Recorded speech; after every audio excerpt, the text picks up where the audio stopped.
Hey everyone, I'm Bao Phi. I was born in Saigon just a few months before my family was forced to flee to the United States. We bounced around a couple of refugee camps until we came to Phillips in South Minneapolis, which was Minneapolis' largest, poorest, and most racially diverse neighborhood. Uh, was raised there by a working class Vietnamese refugee family. I wrote A Different Pond.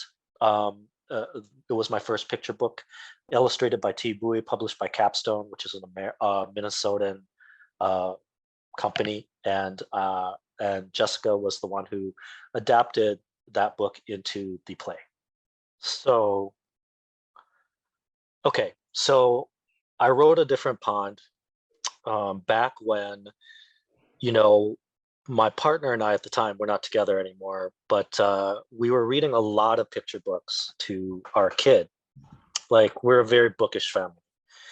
And we wanted our kid to, be exposed to all different types of people, family stories, right?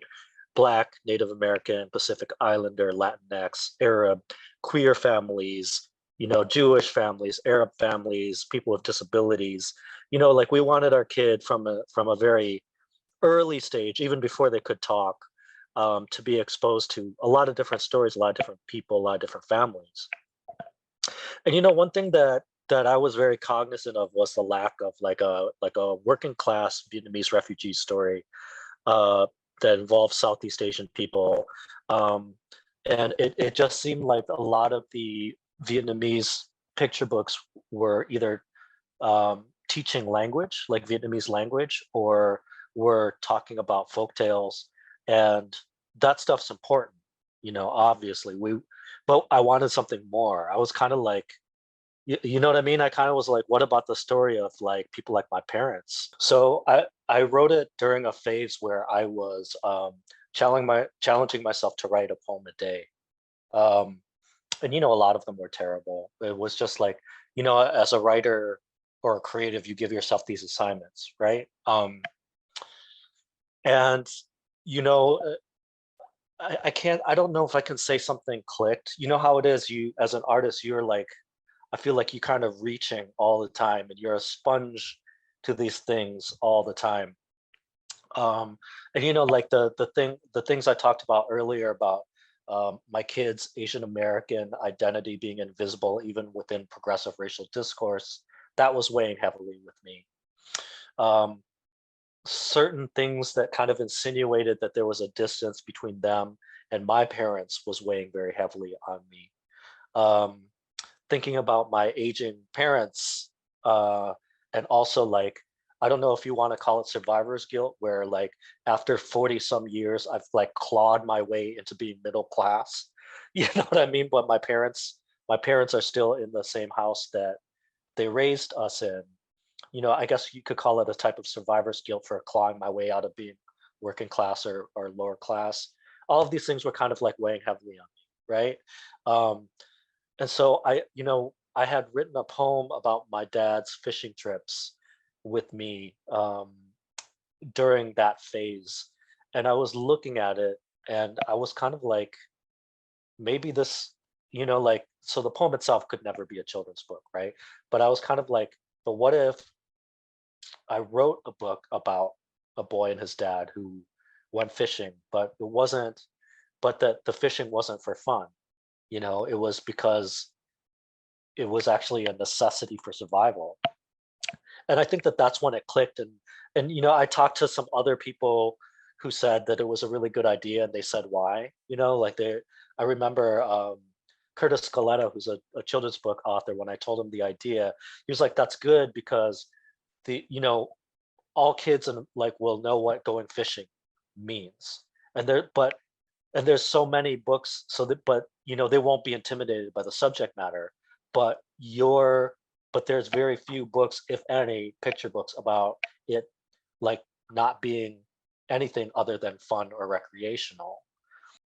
And then fast forwarding, Stages was actually going to do this show uh, right during and then COVID hit, and so this is actually the second attempt. But I'm actually really super enthusiastic and happy that Jessica is taking it on. Hello, my name is Jessica Luu Pelletier. My pronouns are she, her. I am a New York-based Vietnamese American playwright, and I am the playwright who adopted A Different Pond, originally by Bao Phi. Um, and I am not from Minnesota. I am New York-based, as I said, but do not worry because I did my due diligence of visiting the area and talking with all the locals and talking with the community to properly adapt this play, because at the end of the day, I think this play is for the locals. Though of course we hope it goes elsewhere and that other people connect to the universal themes of it. But a little bit on me, I was also born in Vietnam. I was born in Hanoi, Vietnam, to a Vietnamese mother and American father, and then moved all around the world until coming here to New York. I am affiliated with a Vietnamese theater company here in New York City. So it's called the Som Collective. You can spell that SONG with the diacritic O. And I was a part of their inaugural Viet Writers Lab, in which they gathered Vietnamese writers from all around the country, in even Canada, to kind of start like fostering a community of Vietnamese playwrights. And then from there, a couple months after that, Stages had reached out to the Som Collective, to the founders, in search of a Vietnamese playwright for the adaptation of A Different Pond. And then from there, they asked for submissions from those of us who were interested. I was one of them, and I submitted, and I had a lovely talk with Janine and Sandy, and they chose me for the adaptation of this piece. And then from there on, we kind of went through the typical play development process. So we started off with like an outline, and very early on, I requested a chat with Bao, because to me, it was very important for me personally to be in touch with him during this process, because to me, at the end of the day, it's still his original IP and it's still his story. And I wanted to make sure that in the play adaptation of it, that we focus on the adaptation aspect of that, which is that the same values that are coming out of the book are hopefully coming out of the play. They're just in a different form. And that was kind of what I wanted to focus on. So we had kind of like an hour-ish chat very early on in the process, where I just bombarded Bao with all of my questions regarding the background, things that were not in the book, things regarding his thoughts on the play adaptation, what he was willing to give me the freedom to play with, and what absolutely should not be played with, and that we'd like to keep in. And then we just went from there, wrote the outline, had a workshop sometime a few months after that, after the first draft, where we brought in some youth actors to kind of like get it in children's voices and hear it out loud. And we had a really, really good cast for that. And that was instrumentally helpful. And Bao actually came to that workshop reading and also gave his thoughts. And then after that, we had a couple more drafts following that reading, and a little bit after rehearsal, just working on things that were in the room. And now we're leading up to production in September, or at the end of this month. I think I actually ended up sticking relatively close to the book's structure, and the events that happen in the book. But Bao also mentioned if there was a way to bring in the way that racism is kind of handled in the book a little bit. That was a major one that I tried to tie in and eventually did. So like, we've talked about this before, but bilingualism and how that manifests in the play was something that I wanted to play around with, and was important for me, because I think it's something that's not super, like Bao kind of touched upon, it's not something super touched upon in like education and other children's books. Like what do you do when other kids like comment on the background that your parents are from? Like that's something that only BIPOC children really have to deal with. Yeah, those were a couple of Right. things. Also, Yeah. yeah, go ahead.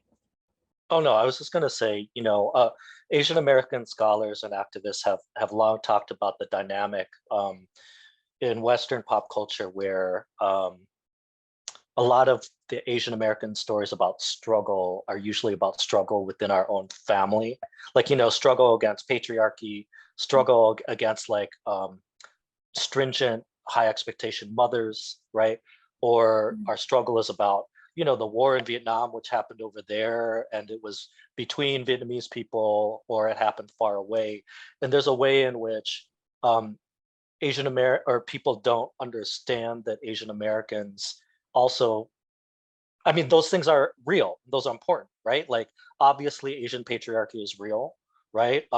Obviously, we have parental figures who are way too strict or too high expectations, are homophobic and transphobic and all of that, and classist. Yes, all of that's true. But I think, the bigger point is like that's the only stories of struggle we hear and kind of consume in this culture about Asian American people, where in the reality it's like all of that, yes, but also we also struggle against systematic white supremacy, colonization, these like deep historical, like these deeply structural things, right? And and so I tried to like hint at that in the book, right? I wanted to focus on the positivity of the family, but I wanted to also hint like, they're part of the system that they're struggling with, right? And I think that Jessica did a really good job of pulling that, you know what I mean, pulling some of those elements onto the stage, because in a picture book you've got 32 pages, right? And you've got kids with like low attention spans, and you gotta, you know, and I think that it's really lovely to see how Jessica could pull a little bit more out of the bones of it to kind of create this fuller picture on stage. Mhm. Mhm. I think yeah, just to like summarize, like truly every aspect of that phrase, loving working class refugee Vietnamese family. That was what I went in with, was focusing on each of those aspects of the family separately and maintaining them all at the same time. Um, and I think another thing that is really important to me when representing Vietnamese people, especially in the United States, is this refugee background, because I think a lot of people confuse it with the image, like, or like kind of pile it together with the immigrant experience when they are vastly different. And that was something that I tried to tie in nuances of into the piece, um, especially with the character Hui, his cousin, and how his cousin lives with the family. Because that is something I think actually a lot of Vietnamese families are familiar with. Um, Bao actually knows, I can't think of it off the top of my head, but there's a word for like the adopted kid. Do you know what I'm talking about? Um, I can't think of it off the top of my head, but we actually have a word in Vietnamese for when you adopt another member of your family, because it's so like it's so Common. deeply embedded in, yeah, Yeah. in culture now, Hmm. that we had to like pick a phrase for it. Um, but that was something that I definitely wanted to make the distinction between, was the immigrant experience versus the refugee experience, especially for this play, which is based in Minnesota, in which there's a long running history of refugees in the area. That was another reason why that initial chat with Bao was so important to me, because um, this is also in my head, at least how the book is right now. Um, it is also a period piece, and I needed a lot of help filling in the gaps for what the 80s in Minnesota was like for Vietnamese refugees. Um, I don't think there's a ton of coverage out there about it, not nuanced at least, just like strictly facts. I was like, what? I needed to know what the day-to-day life was like for a Vietnamese refugee in the 80s, Yeah. in Minnesota. So Bao helped a lot with that, as well as Bao's good friend Enku, who works with Theater Mu.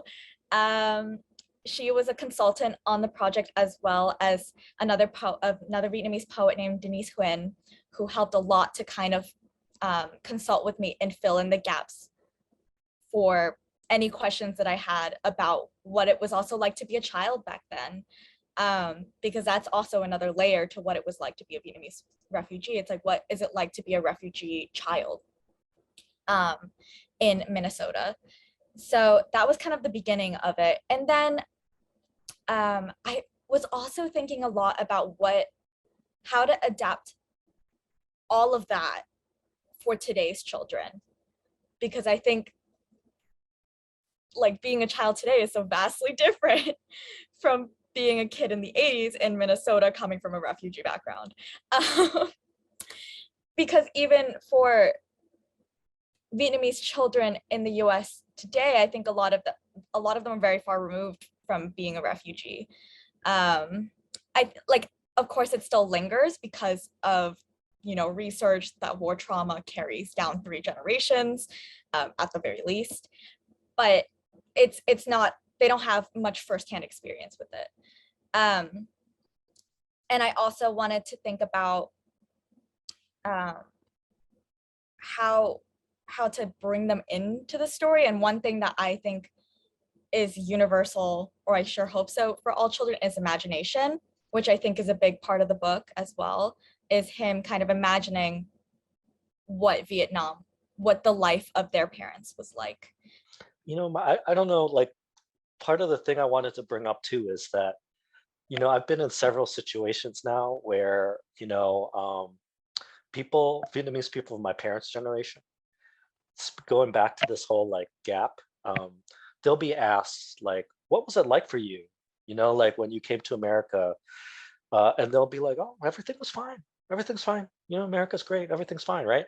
And I'm like, y'all, I was there. Everything was not fine.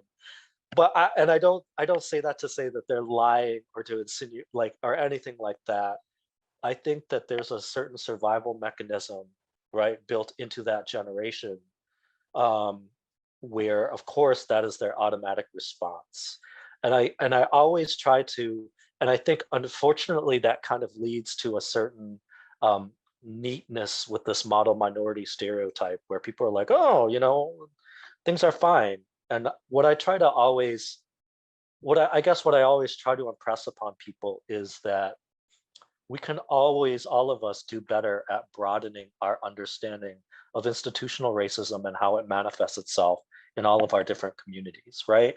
And I think that I always challenge people to kind of like think really beyond this whole model minority stereotype, because I think that the left uses the model minority stereotype too, right? Like I think the right wing and conservatives use the model minority stereotype against primarily Black and Latinx people, to say, oh, Asians are like racism doesn't exist because Asians do well. And we know that that's a manipulation of statistics, right? It's just not true, right? We all know that.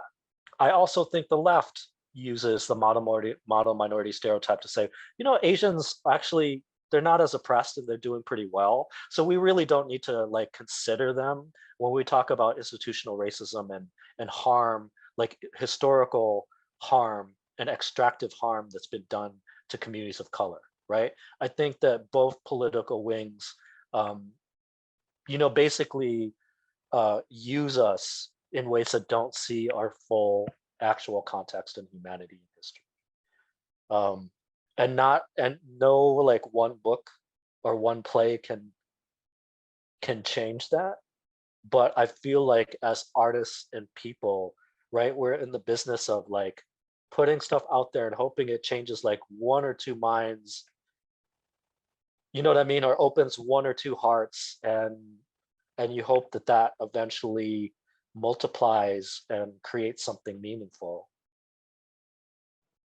Yes, absolutely. I feel like just to build off of that, like I feel like the hardest question for an artist putting something out there is asking themselves, why is this important? Uh, and it's like how, like, why is it important, and in what way is it important? What is it doing to kind of move the ball forward? At least in the type of art that I like creating. Because I do appreciate art just for art's sake as well, that it doesn't need to be like aiming to change anything necessarily. But for this particular story, I think it does, or that's the goal of it. And I had very long conversations with Sandy and Janine early on about kind of like the purposes of what we wanted to come out of this play for the audiences.